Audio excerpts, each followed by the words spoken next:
What the heck happened, and why am I alone?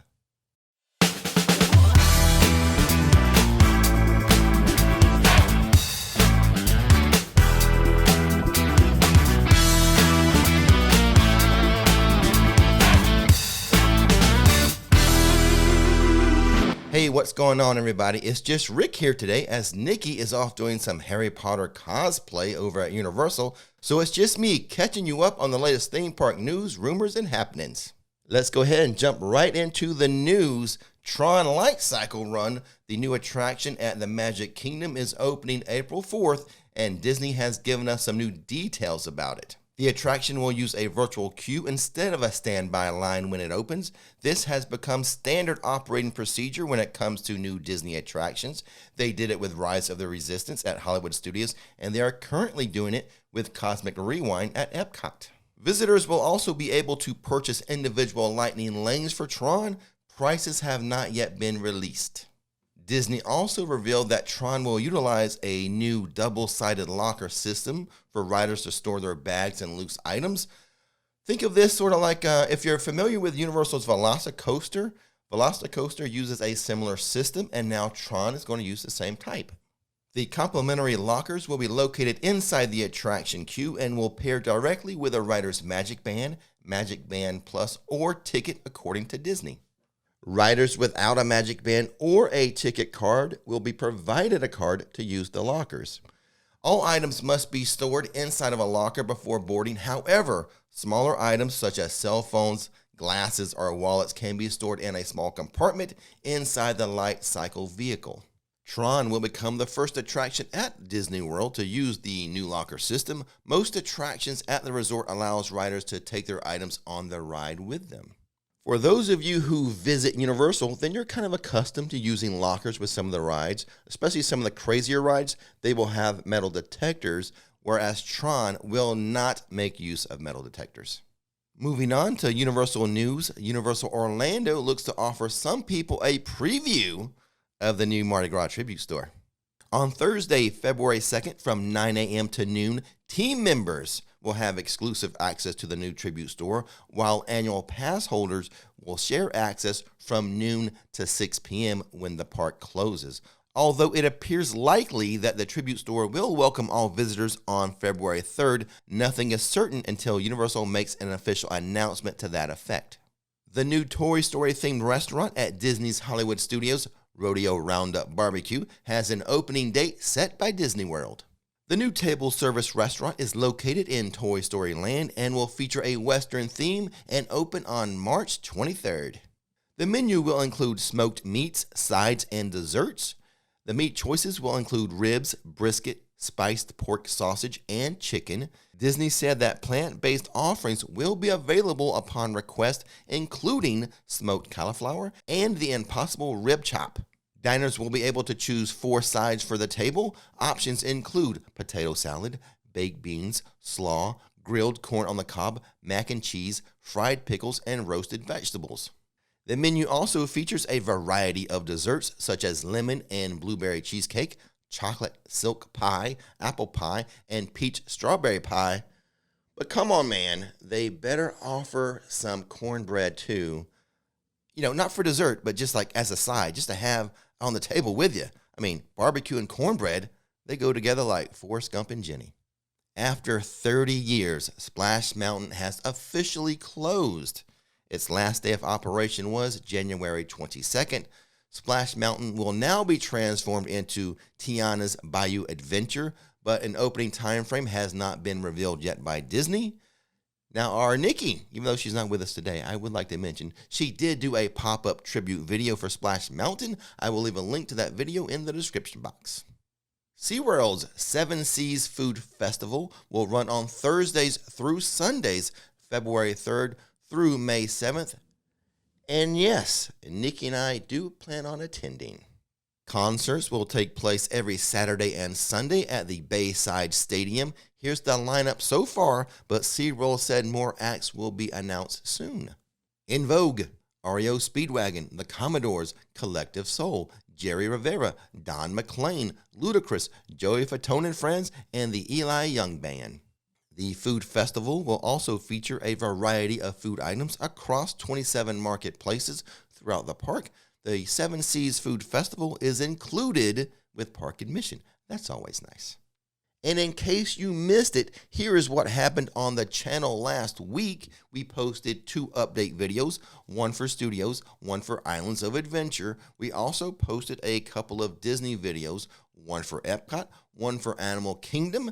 Now, the one for Animal Kingdom, I did test some new camera equipment. Well, it's not new. It's the stuff I use here in the studio. I was not happy with it. A lot of the comments I agree with.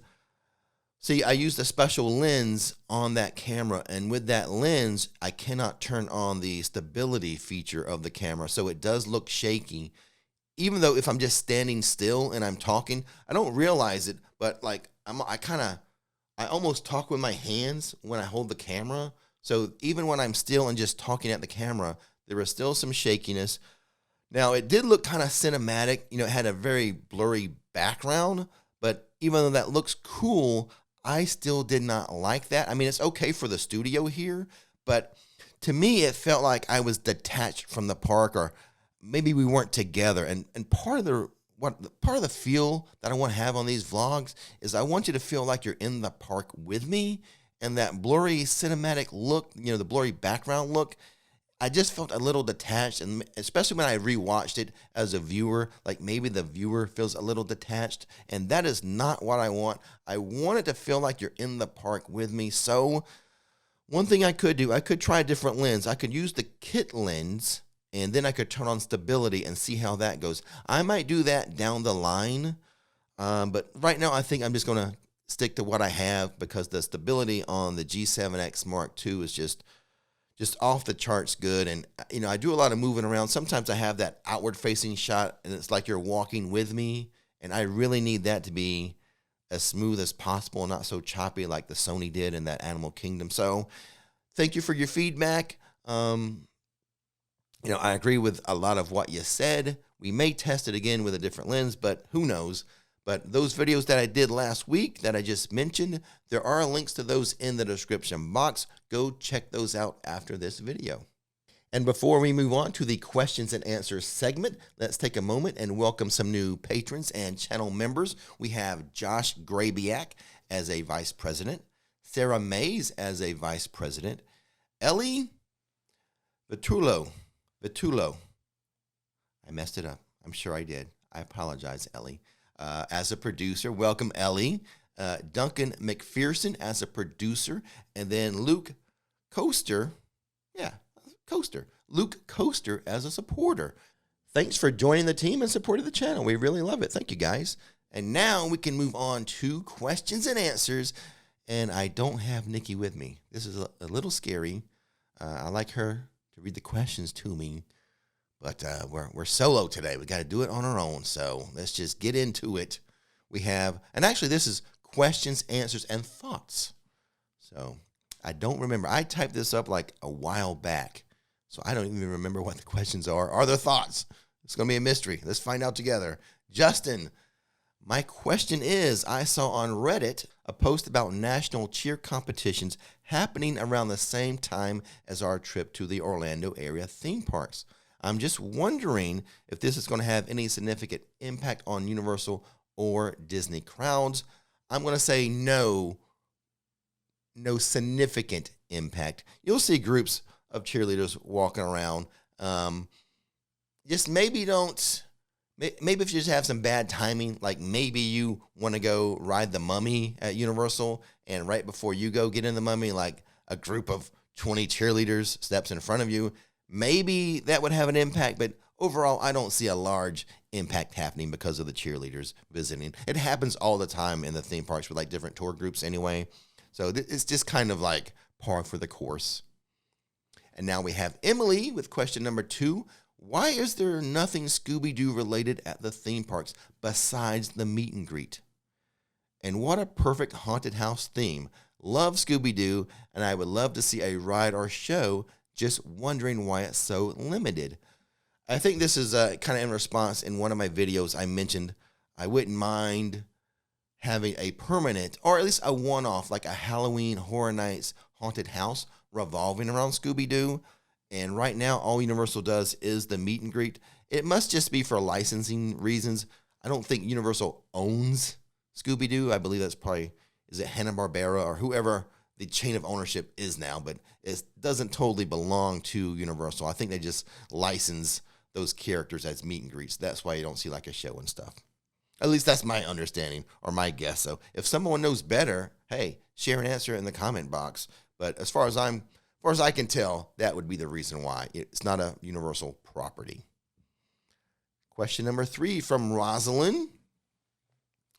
My husband and I want to participate on the Mardi Gras floats, as you have done in the past, but we are unsure how to do this. All I see on the website is the option to do the ride and dine, but not to sign up for free as pass holders. Uh-oh. Oh, boy. Yeah, see, I did write this up a couple weeks ago. Universal sent out an email to pass holders to have pass holders sign up, and all those spots have been taken from that email. They may send out another one. Typically with the floats, it's the weekends that would be the hardest to get onto a float because the weekends are busier. It's a little easier during the week. Sometimes, like in the past, we have seen them like the parade people or the float people walking around trying to ask people to get them to come onto a float. That could happen. And you can still go try to do a standby, wait for the float. I just warn you that the weekends will be very busy for that. You would be more likely to get a standby position on a float during a weekday. And then we have Rich. Says, hey, Rick and Nikki. I'm sorry, Rich. Nikki's not here. For once, she's not on a weekly roundup. But Rich says, hey, Rick and Nikki. Big fan. Used to live down there, now in Kansas. But thanks for keeping me updated. My question is, do you think the Minions Land will somehow connect with the updates being done to the Kids Zone as well? I wouldn't, I'm not saying a big connection, no. My prediction for the Kids Zone, and this is nothing new. It's out there kind of in the theme park universe, the insiders and everything. It's most likely, even if you look at the wall, the construction wall will give you some clues.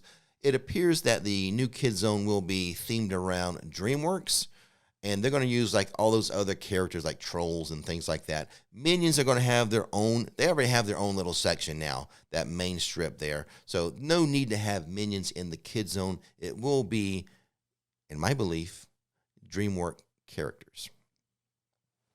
Now a question from Poe. I think it's a question or is it a comment? We'll see. Poe says, hey, Rick and Nikki.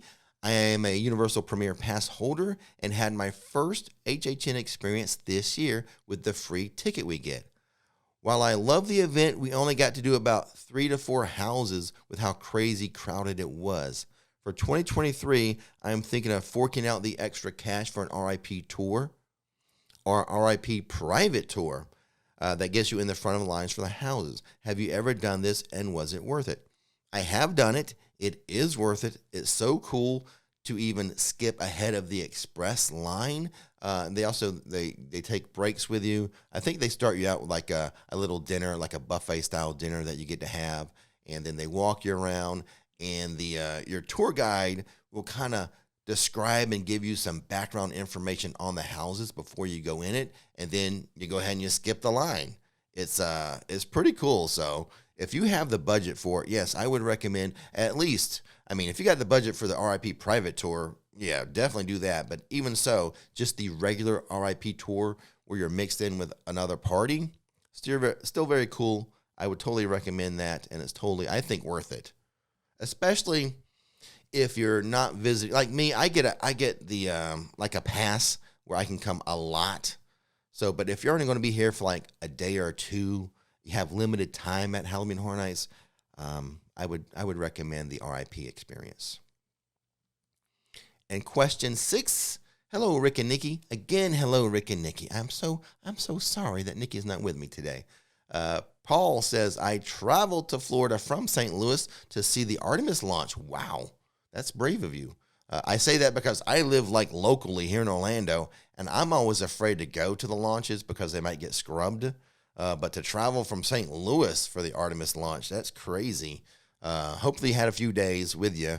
Well, I don't know. Those launch windows are kind of weird. Well, I hope it worked out for you, Paul. But Paul goes on to say, I decided to visit the Universal Parks to see the Harry Potter stuff. They were fantastic. The parks were super clean. You need to mention that from time to time. Sometimes I have given the clean team some love every now and then.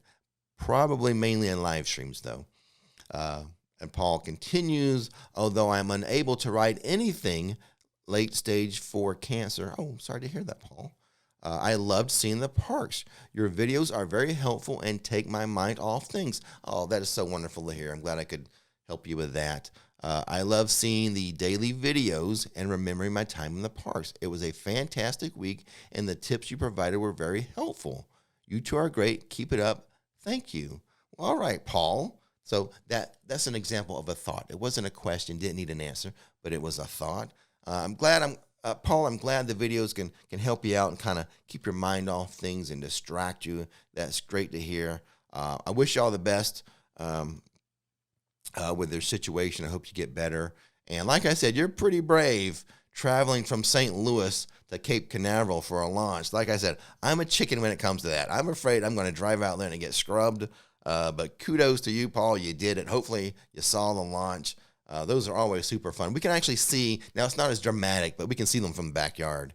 But they're just not, we're further away. So anyway, that is what the heck happened last week. Don't forget to check out the description box for the links I mentioned. And as always, don't miss the magic. Don't miss the fun. We'll see you next time. His name is Rick, her name is Nikki, showing how theme parks are done. Don't miss the magic, don't miss the fun. Hit subscribe.